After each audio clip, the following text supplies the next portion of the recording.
before we get into the show, I just wanted to remind you about a sponsor of Fresh is the Word, 20 by 20 Apparel. Founded in 2015, 20 by 20 Apparel brings original tributes to pro wrestling classic arenas, moments, and events. They look to spotlight the bloopers, beeps, and body slams along with the biggest, smallest, strangest, and strongest. In the world of wrestling, where there are hundreds of shirts, promotions, flyers, social media accounts, and ads, don't get lost in the sea of parody shirts and display fonts. They can provide professional graphic design services at a reasonable price. 20 by 20 also hand screen prints all their tees in-house. So if you'd like to discuss possible run of tees, posters, koozies, foam fingers, or whatever else, just drop them a line at 20by20apparel.com. That's 20x20apparel.com. And also look out for their limited edition enamel pins, and you might see them set up a gimmick table at a wrestling event near you. So once again, go to 20by20apparel.com. That's 20x20apparel.com. Fresh is the word. I'm Jim Duggan, got long wood for plenty hoes. I keep it fresher than fresh, but you already know. You suckers bummy, I'm money, I got a ton of flows. My weed loud like a motherfucking thunder roll. Your shit quiet like you ballin' on a budget though. We see your kicks and we laugh and yellin' what are those. You see me shining like a suit on puffy. You know my grindin' shit is too strong, buddy. That's why the dude call money. I be stuntin' like it's nothing at all. Cause it's nothing to me, it's probably something to y'all. Trying to smoke like me, then come and fuck with your dog. Got a closet full of kicks, you can't cop it tomorrow. And I'm fresher than the freshest, you can tell it's in my essence. Bitch, you see the way I'm rapping, yes I do this shit to death. Until I'm running out of breath, or tell somebody cut a check. But either way you know it's fresh, and either way you know it's fresh. Fresh, we fresh. Fresh, fresh, fresh, goddammit, we fresh. Fresh, fresh, goddammit, we so damn fresh. Hey everybody, welcome to Fresh is the Word. I'm your host, Kelly K. Fresh Frazier, and this is episode 176. The guest for this episode is David McLane, creator of Gorgeous Ladies of Wrestling, Glow, the all-women's wrestling promotion that was founded back in 1986 that has had a bit of a renaissance recently due to the Netflix TV series that was based off of. But more recently, McLane has also started up WOW Wrestling, which started all the way back in the year 2000, and it was relaunched again in 2012. WOW Wrestling is owned by David McLane, along with Los Angeles Lakers owner and president Jeannie Buss. Back in June 2018, WOW did ink a deal with Access TV for a weekly show, part of their weekend Access TV Fights roster. And they just started the second season this past Friday and will continue to air episodes each Saturday at 8 p.m. Eastern, 5 p.m. Pacific time. We talked about the importance of presenting the WOW superhero stories with truth and authenticity, the use of their feature vignettes, his time creating both Glow and WOW, the lively atmosphere of a WOW show. Then also we talk about his awesome dance moves back in the day on Glow. So without further ado, let's get into the interview with David McLane.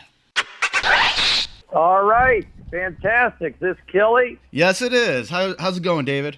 All right, Kelly, where are you today? I'm out here in the Detroit area, Michigan. I love it.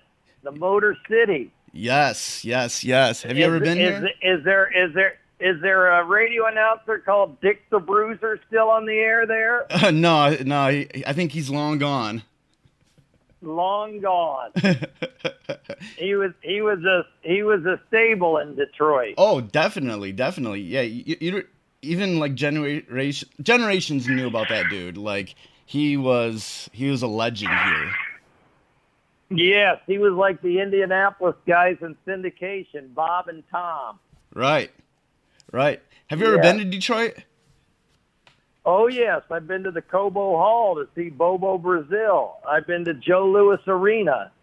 I've been to Tiger Stadium. I love Detroit. Oh, Tiger Stadium was my favorite place on earth when I was a kid. Like, it doesn't matter what was going on in your life, what was going on in Detroit. Like, when you're in Tiger Stadium, like you were in another planet, another world, and you just felt safe there. Exactly.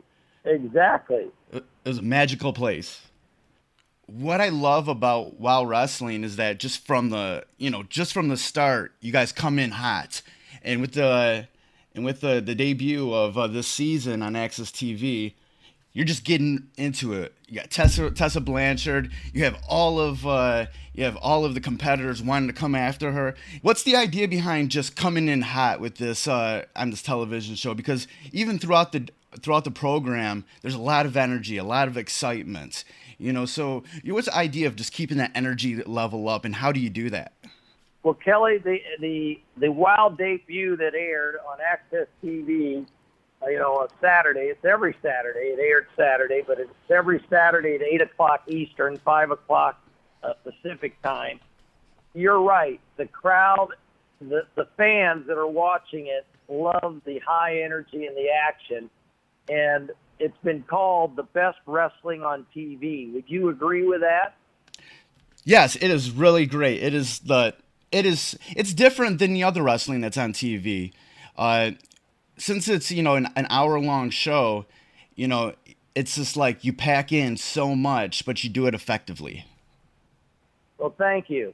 Well, the way we do it is we shoot it live and then just edit it. So the features that are put in on the wrestlers are post-produced and put in. Yeah. But everything else there is done live. So when you saw Tessa Blanchard, Havoc, the Beast, Jungle Girl in that ring, and the circumstances to which they were chasing and wanting that championship title bout against Tessa Blanchard, the Born Legend, that is happening all in real time right in front of the live crowd at the Belasco Theater in Los Angeles, California.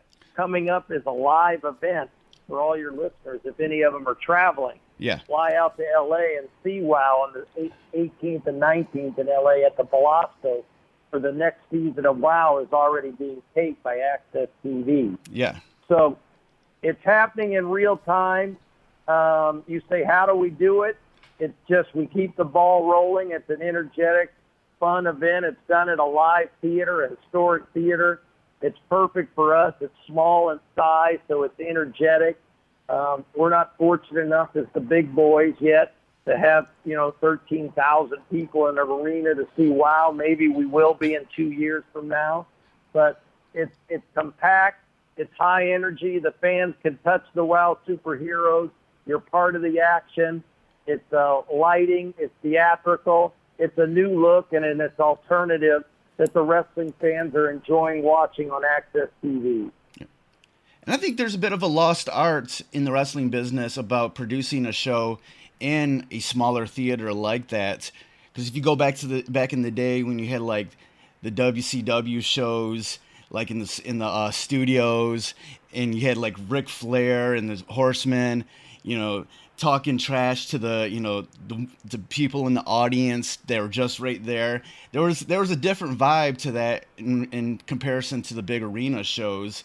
So that's another thing that I like about WoW is that there is this sort of intimate setting right now to where like everything's just right there and you can feel the energy. Well, you got to contribute something to Selena Majors, who's the trainer of WoW and been with me since the beginning, putting WoW together and sharing the dream with me.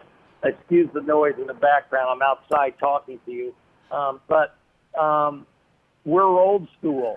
You're in Detroit, Cobo Arena, Joe Louis Arena, Tiger Stadium, Dick the Bruiser, the wrestler, not just the radio host back in the day, Bobo Brazil, the Sheik, Selena Majors down there with Arn Anderson, Ole Anderson, Ric Flair, Ricky Steamboat. We're old school, Jerry Lawler style. So we like to put wrestling out there in a fast, compact presentation that the fans enjoy, and we think we're doing it. We're different than all the rest, and that's why we're succeeding. Yeah, and it's really great. And another thing that I love about WoW is the vignettes that you guys produce. It's like you're really putting these women's stories into these really great vignettes and really telling their story. And I think that's another bit of a lost art that it's starting to come back with some of the newer organizations, and they're also using YouTube and social media to bring those across to the audience. But talk about the vignettes, because one of my favorite and I still remember it from last year, was the one with Fire. Hers was really great, and you go back to it like during her matches throughout the even in the first episode of this season, you go back to that vignette. So talk about what you want to come across and how you go ahead and produce these vignettes. Well, everyone in WoW has a character named Fire. You know her as Kiera Hogan, as she wrestles in other leagues. You know the Monsters of Madness by their names Havoc, etc., that wrestle in the Impact. We've got Sassy Massey now. We've got Princess Aussie. We've got the Norwegian Nightmare, Crumpet. We are old school in the fact we want a character. No one remembered Irvin Johnson. They remember Magic Johnson. They remember, and they sell a shoe called Air Jordan. They call Mambo for Kobe Bryant. The old XFL, you remember He Hate Me. It was on his jersey. Fans like characters. Dwayne Johnson is still today the biggest movie star in the world, and he's called Dwayne The Rock Johnson. It's just the way our DNA is. We like superheroes. We like characters. And we want the fans to engage and know who the superheroes of WoW are. And that's why when Kiera Hogan came here, she's been wrestling in other organizations and on the independent scene for over 3 years. But no one knew her story. We delivered the story. We have the best producers in the industry. The executive producers, Ryan Permashua and Nick Stoller. They're the best. They come from some of the best programming on TV in the last 10 years under the banner of Mark Burnett Production. They're responsible for Survivor, The Voice, The Contender, several top 5 shows in the country. And I just dictated to them, the fans need to be engaged with who these wrestlers are. Who are the superheroes and why should they care about them? Right. And that's because also we don't have a cookie-cutter organization. We have a vast display of personalities, diversity, and people that wrestle in WoW. And for the reason we do the vignettes, if you call them, or the features, is so the fans can find one of the superheroes they like, that they relate to, and they can start following them on social media at WoW Superheroes. Yeah, on the season premiere, the feature on Reina Reyes as, transitioning from Azteca is it was so beautifully shot that I'm like, I'm in. I want to follow her. Once again, those are our executive producers doing it. But when we sat down and spoke to Reina Reyes, and she came to us, and she was under the character that I wanted to create from Mexico called Azteca, and she saw that I had that mask on a table. She knew that I wanted to have a character that represented Mexico, and we didn't have it. She said, let me be that. And I found that strange, and I went for it. But it was the wrong fit on multiple levels. The authenticity wasn't there, and it wasn't right. And subsequently, I asked her, why'd you go for that? And when she started to tell me, because, I really wasn't comfortable. WoW's on television, and people are going to see me now outside of the independent wrestling. And I come from a background in the Philippines where my mom and dad really didn't want me to become a wrestler. They wanted me to become a lawyer, a nurse, a doctor. They wanted me to continue my education. They valued that. They're not that proud of me with respect to traveling the country as a female wrestler. I said, well, let's tell that story. Let's tell the truth. And then let's see what your mom and dad think of it after we tell it. Well, they're more proud of her because she told the truth. And we're lucky enough she told that story, and we're fortunate enough that it was broadcast in the Access TV debut. Right. There's going to be more of that. There's going to be more truth revealing features on the WoW superheroes, because their character, their dynamic, all emerges from the foundation of who they really are. There's no one that's totally just created as a character for the sake of it, and we're not going to do that. It's wrong. I tried to do it with Azteca, and you see the result. We had to come out with the who really is Rena Reyes. She's from the Philippines. And what was beautiful is when we put her in that wrestling gear with the beautiful headdress and the skirt, she cried, saying, I always wanted to be a princess, and now I am. She's the pearl of the Philippines. Right. Throughout wrestling's history, the aesthetic of wrestling, when it comes to the basics of telling stories and the bad guys and the villains, a lot of that has influenced pop culture, to this day, especially with the way, politicians go at each other. Wrestling has pretty much found its way into every nook and cranny of society. But at the same time, how important is it for wrestling to find inspiration from other things outside of its own being, from other things outside of wrestling that is sort of innovating and cutting edge? One, I think it's very important, and two, I think in today's society we're somewhat limited from doing what I would like to do. I know we are, because I would like to play off more of what's happening in today's culture and bring it to the forefront as a storyline within WoW, even as you mentioned politics. But we're not able to do that today. Today's culture has changed. So call it a little being more politically correct, but possibly it's also cheap entertainment. So we're not able to do that. Secondly, we're not going to exploit anybody just for the sake of exploiting them because it's popular. And Right. that won't be done in WoW at all. But, you mentioned politics. I think the fact that, the U.S. has a president that half the country doesn't like and half does like speaks to, one, the persons that like him may not even like his policies and or some of his rhetoric. But what I think everyone's missing is they like his authenticity, those that do like him and look beyond his potential policies they don't agree with. And I think that's how some politicians have been getting elected. I may not agree with someone, even from my home state, on his political views, but I respect him because of his authenticity. And I may even vote for him because of that. And I think that's why WoW resonates. I think that's why you like those vignettes. That's why you're resonating with the fire feature, because of its authenticity. And I think you can never deny people the fact that they like authenticity.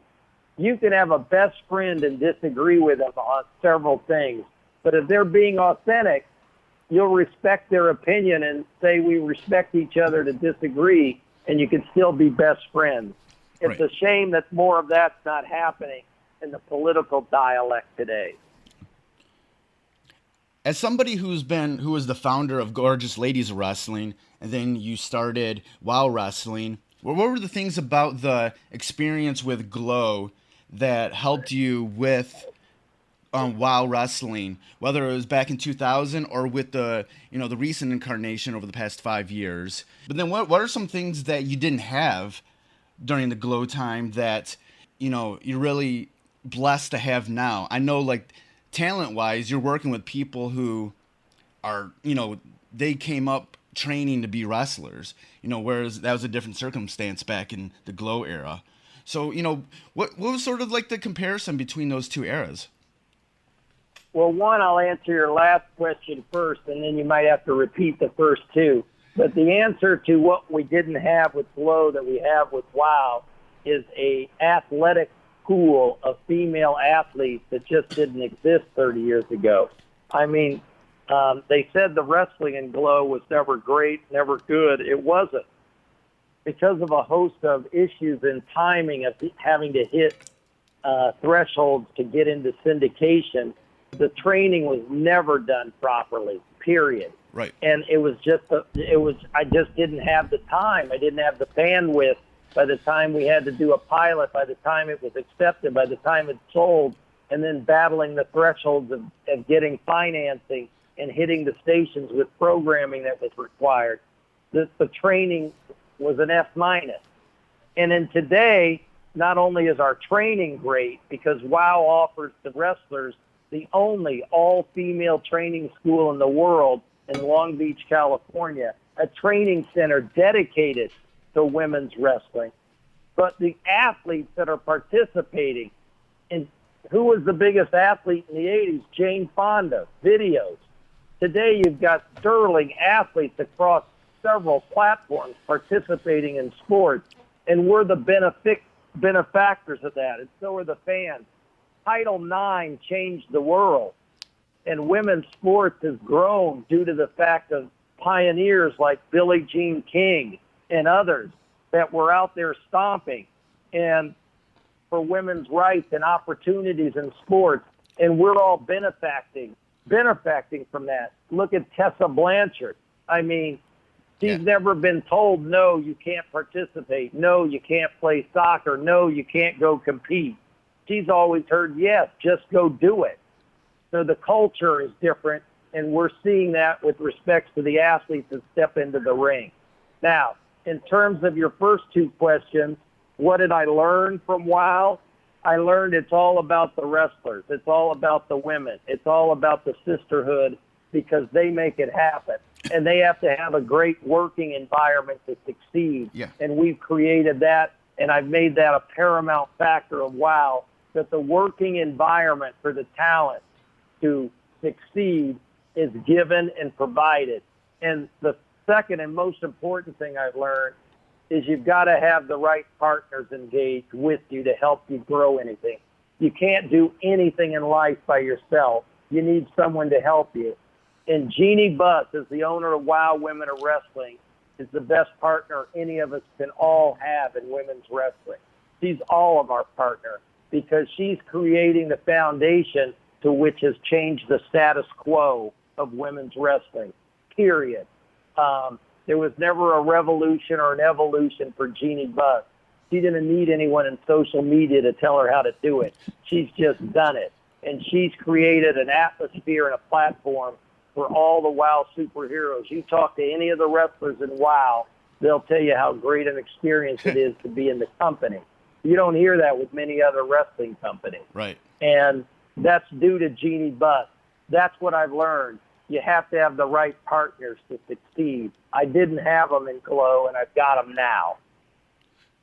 What's your greatest memory of your time, starting things up with Glow? The fact that it went into syndication, and the fact that the general manager at WPIX in New York City told me that it wasn't going to succeed, that she wasn't going to do it. And I told her to, meet one of the wrestlers who happened to be, later, she was Tina Ferrari, and she became Ivory in the WWE. Yeah. And Ivory, Lisa Moretti, went out to lunch with her and was the greatest salesperson that we could ever have. And she sold Glow to that general manager. And that's a great memory, because that was the growth of it from the talent. And then secondly, to have that general manager say it was the best program and highest rated program they ever had on CIS. That was great. Nice. And my other fondest memory, of course, was after Glow, when we took many of the former Glow girls and we went on tour, and we were fortunate enough to have a promoter put on a live women's wrestling show in Madison Square Garden. And I'll never forget coming out in the Garden and the microphone coming down from the iconic ceiling at the Garden and being able to welcome the fans to women's wrestling, and having Wendy Richter on that event, and Bambi and Peggy Lee Leather, who became Suggs. That was a great honor. And Deborah Hera, the great pop singer in the front row. That was a great time. That was a great memory. And all those memories gave me the energy to keep going and see a dream that was 30 years ago that was never fulfilled, and finally doing it now And this season, you saw it on the debut, and if you didn't see it, if your listeners didn't see it, watch it this Saturday, 8 o'clock Eastern, 6 o'clock Pacific on Access TV, and you'll see the culmination of a 30-year dream. We do have the best women's wrestling in the world on WOW. Right. And before we get out of here, I have a listener question from my longtime friend Tony, who's also a Patreon subscriber for me, and he wants to know about your great dance moves in the old Glow vignettes and TV shows. Where do those come from? Tony, you got to watch. You got to go to our social media and see @WOW Superheroes. You're egging me on to put a video on that they just shot weeks ago when they said I still couldn't dance. So I see some dance moves? I think I better release it on one of the social media platforms of WOW. I'll have Mela and Kristen get out there and promote that. And Tony, we're going to show it. We'll show it because of Tony's request, and we'll see if I can still do some moves that I did in the old days with Glow. Awesome, man. Awesome. All right, it's been great talking with you, David, and I'm definitely excited for the new season of WOW. I know you've already pitched it a bunch of times, but where can people go to check out WOW and go ahead and pitch your stuff? Well, it starts at WOWE.com. E is an entertainment. WOWE.com. And there you can you can meet all the WOW superheroes. You can find out about them. You can engage with them. And from there you can go to all the social media platforms @WOW Superheroes. And then, of course, every Saturday night, 8 o'clock Eastern, 5 o'clock Pacific, Access TV. It's on Dish. It's on Direct. It's on Sling. It's on FiOS, Charter, Cox, Spectrum here in my own city. It's across the board. Find Access TV in your market. Go to their website and just plug in your zip code, and it'll tell you what station it's on. And that's where you should go every Saturday night for the best in professional wrestling. You saw 9 hours of WOW last week in the telethon. You're going to see WOW this week every Saturday, followed by New Japan Wrestling. So if you're a fan of wrestling, you're a fan of Access TV. All right, thank you for being on the show, Dave. It's been a joy talking with you. Well, I've enjoyed it, and thank you so much, Kelly, for hosting me today. I really enjoyed it. All right, great. Have a good day and good luck with everything. And tell Tony when he sees that WOW Superheroes and sees those steps, I finally am going to bring that video out because of you and him. All right, great. All righty, thank you. All right, have a good day, man. So that was my interview with David McLane. Remember that WOW Wrestling airs each Saturday on Access TV at 8 p.m. Eastern Time, 5 p.m. Pacific Time. And for more information about where you can check out WOW Wrestling, there will be links in the show notes at freshasthepodcast.com. And before we get out of here, I definitely want to remind you how you can support the podcast. Fresh as the Word is on Patreon at patreon.com/Fresh as the Word. For as little as $1 per month, you can support Fresh as the Word. And for the $3 a month tier, you'll have access to the Patreon-only podcast episodes where I dig deep into my audio archives for interviews that I've done in the past, probably 10 years or so, and recent, outside of the Fresh as the Word podcast, that I've either never used before or I've just used part of it for an article. So there's a lot of good stuff that I've already posted. I'm going to try to do at least 5 of those interviews a month for the Patreon subscribers. So go to patreon.com/Fresh as the Word and check out all the tiers that are available. And also remember that Fresh as the Word is streaming pretty much anywhere that podcasts are streamed. Please rate and review the show anywhere you listen to it, especially Apple Podcasts. All right, thank you for listening, like always. And remember, go out and live life with intensity with a capital 10. Goodbye and good night. Fresh is the word.